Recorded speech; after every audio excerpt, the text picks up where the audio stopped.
Aktibo at parang nasa mismong laro sa Olympics ang pamilya Petesio at ang kanilang mga kapitbahay. Ito ay kasunod ng laban ng boksingerang Pinay na si Nesty Petesio sa Women's 57 kg division sa nagpapatuloy na Olympics 2024 sa North Paris, France. Sa unang round, kung saan malakas na ang binibitawang suntok ni Nesty, ganoon rin katutok sa streaming online ang mga taga-suporta niya.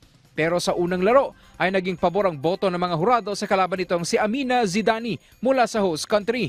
Sa tingin ng tatay ni Nesty na siyang naging unang coach din nito, naging kumpiyansa si Nesty sa kalaban nito. Nung una, medyo nagkumpiyansa si Nesty. Kaya naibigay yung round na yun sa France. Tsaka naintindihan ko din kasi sinusukat siguro niya. Kasi sparring partner niya yun na-sparring niya yun.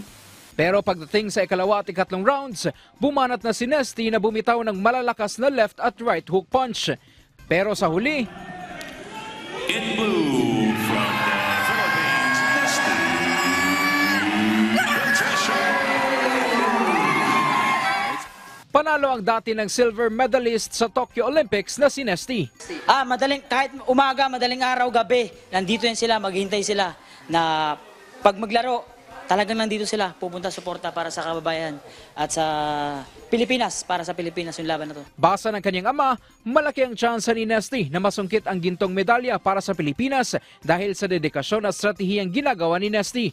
Anya, si Lin Yuting ng Chinese Taipei ang tingin nitong matinding kalaban ng kanyang anak dahil pareho silang lumaban ni Nesty. Kung hindi magbago yung pacing ng China, kasi malamya kayang-kaya yun pasukin ni Nesty. Kaya niya yun,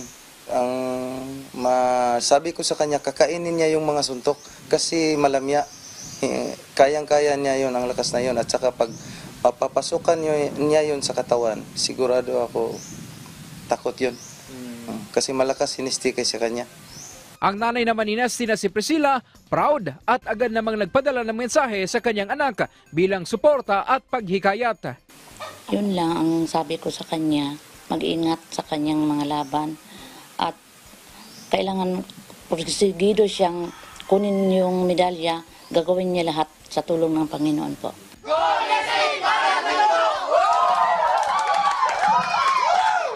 Mula rito sa Davao City, Jason Amisola para sa Pambansang TV sa Bagong Pilipinas.